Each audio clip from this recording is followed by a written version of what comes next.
Now in this session we will we will create some real interactive practical example, and we will see that how we can use the Perl script to create real world examples.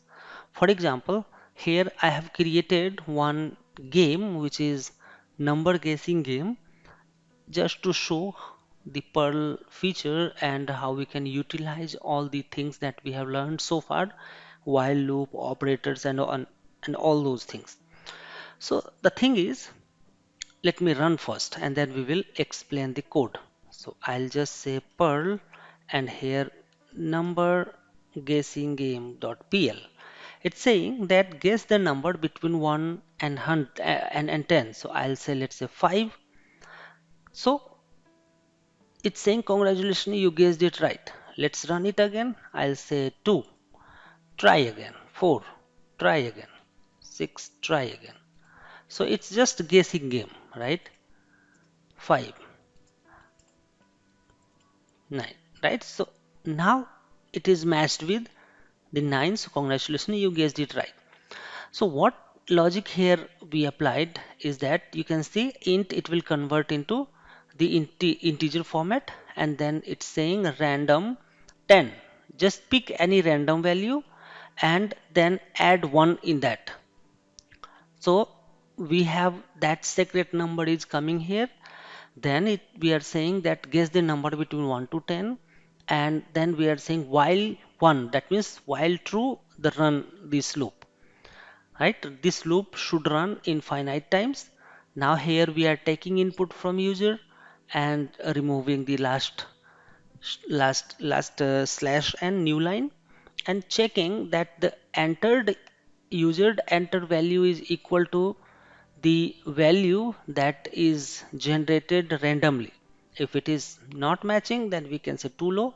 If it is going higher, then we are saying too high. Else we are simply saying that congratulations, you guessed it right. And then we are saying last. That means just exit from here, right? So we use last operator to exit. If we use next, then it will go to the next loop again, and your loop will never terminate. So this is one simple program. Another program also I have created is simple calculator, where you can just choose. So if you see that it will ask first, it will run infinite time until unless you are not writing exit. So user will enter that value, and if the value is equal to exit, then last, that means terminate here. Else go to the next and choose the operator.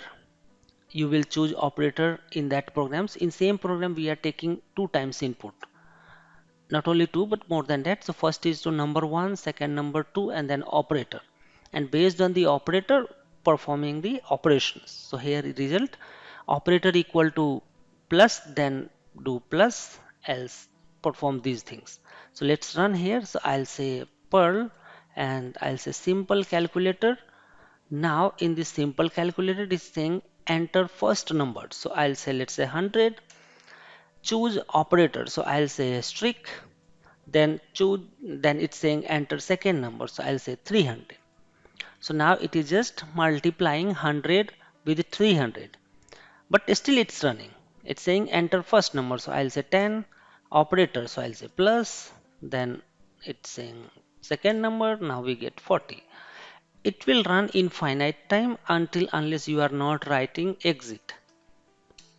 Now your loop is completed and your program is terminated. So this is how you can create simple program in Perl. You can see without doing any extra work, you can still use that thing. So this is the way we can work on Perl, and we can do that, right? So now that we have learned how we can build interactive script, in the next chapter we will learn few more things related to other stuff like file handling and more stuffs that we can see further. Thank you.